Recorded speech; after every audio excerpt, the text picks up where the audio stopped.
Hi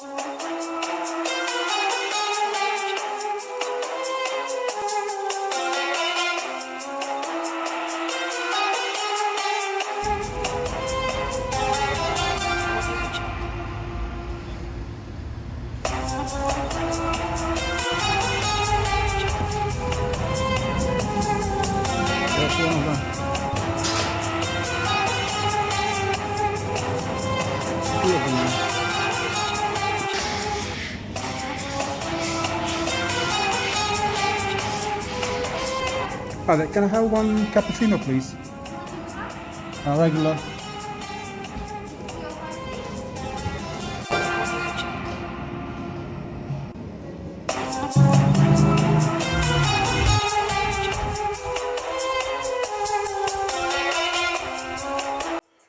बरतानिया के एक पोश कॉफ़ी पॉइंट से फ़रंगी खातून के हाथों बनी इस कॉफ़ी का टेस्ट यकीनन अच्छा है, लेकिन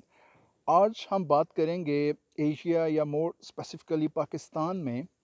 सड़क किनारे या जीटी रोड के साथ साथ बने उन छोटे छोटे चाय खानों, होटल्स या जिनको लोकल ज़ुबान में समटाइम छप्पर होटल भी कहा जाता है,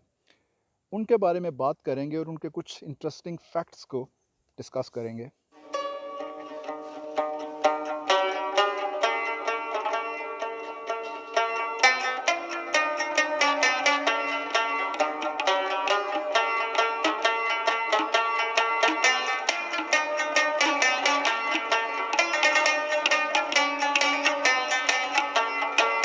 पाकिस्तान में अपने विज़िट के दौरान मैं वहाँ की छोटी छोटी बातों और लाइफ पैटर्न से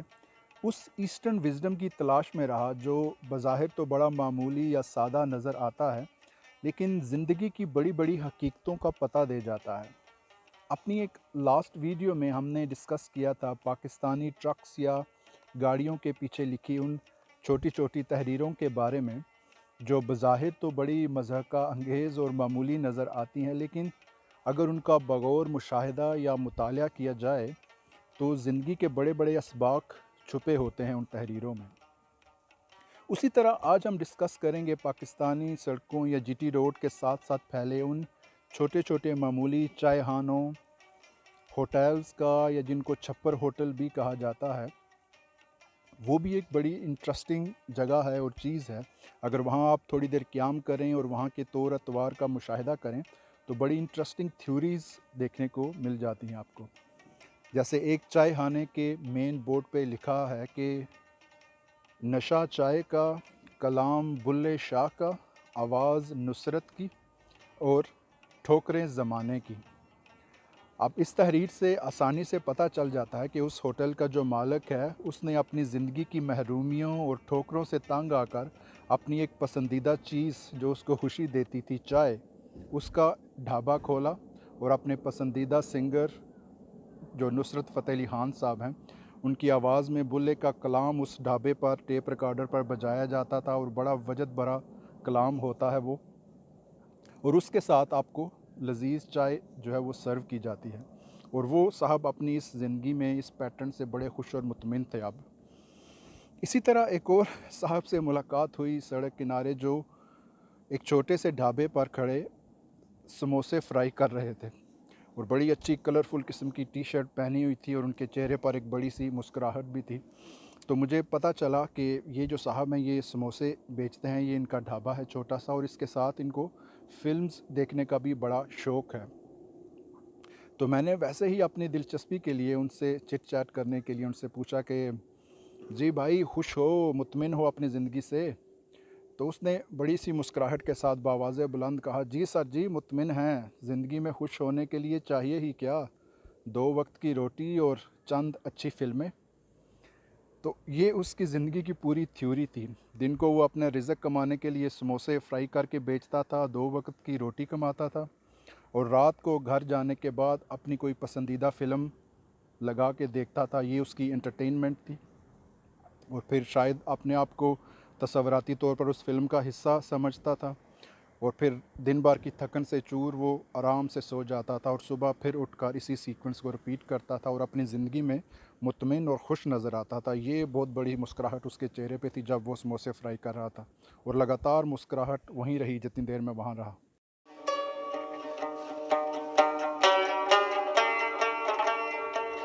अब इस एक्सपीरियंस में मेरे लिए ये लेसन या सबक छुपा हुआ था कि अगर आप ज़िंदगी में मिलने वाली महरूमियों या ठोकरों को लेकर बैठ जाएं और उस पर बैठे रोते रहें,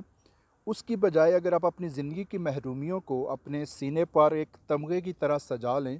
और जो कुछ ज़िंदगी में बचा है जो कि आपको खुश करता है उसको लेकर अपनी ज़िंदगी जीने लग जाएं, तो दूसरे भी आपको कदर की निगाह से देखते हैं और आप भी अपनी ज़िंदगी से धीरे धीरे मुतमिन और खुश हो जाते हैं।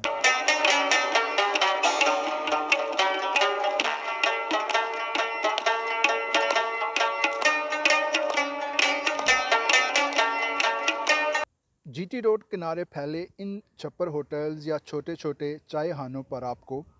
5 स्टार 4 स्टार या 3 स्टार होटल वाली वो सिटिंग या महंगे सोफ़ा सेट्स तो नहीं मिलते, लेकिन दही हुस्न से भरपूर वो बड़ी बड़ी चारपाइयाँ बैठने को मिलती हैं जो बज़ाहिर तो बड़ी भद्दी नज़र आती हैं लेकिन बड़ी कंफर्टेबल होती हैं। बस ड्राइवर्स, ट्रक ड्राइवर्स और मुसाफिर हजरात अपने सफ़र के दौरान इन होटल्स पर कुछ देर स्टे करते हैं, खाना ऑर्डर करते हैं और खाना आने तक उन चारपाइयों पर लेट कर अपनी कमर सीधी करते हैं या आराम करते हैं। इसी तरह जब आप खाना ऑर्डर करना चाहें तो 3 स्टार 4 स्टार या 5 स्टार होटल की तरह वो आपको रंग बिरंगी प्रिंटेड मेन्यू नहीं अवेलेबल होता, बल्कि एक चाको चौपन बड़ा चुस्त किस्म का लड़का कंधे पे रुमाल रख के आके खड़ा हो जाता है और वो आपको बताता है चिकन कढ़ाई, चिकन फ्राई, चिकन बिरयानी, दाल माश, सब्ज़ी ये अवेलेबल है, बताओ क्या खाना है। तो आप उन साहब को बताते हैं और वो खाना ले आते हैं। इससे आपको ये पता मिलता है कि आराम करना मतलूब है तो उसके लिए लाखों रुपए के बेड्स ख़रीदने की ज़रूरत नहीं है। वो आप इस चारपाई पर भी आराम कर सकते हैं और आराम मुयस्सर आता है। खाना ऑर्डर करना है तो उसके लिए महंगे महंगे मेन्यूज़ प्रिंट करवाने की ज़रूरत नहीं है। इन साहब को बताएं मकसद तो खाना खाना है, वो ले आएंगे। यानी कि ज़िंदगी में छोटे छोटे मकसद हासिल करने के लिए उनके साथ बड़ी बड़ी ख्वाहिशों को या गैर ज़रूरी आलाइशों को जोड़ना ज़रूरी नहीं होता। आपका मकसद तो वो मकसद हासिल करना है तो उसको आप सादा तरीके से भी हासिल कर सकते हैं और वो जल्दी हासिल हो जाएगा, बजाय इसके कि आप उसके साथ गैर ज़रूरी आलाइशें जोड़ दें और मकसद भी हासिल ना हो और आप भी बैठे मुंह देखते रहें लोगों का।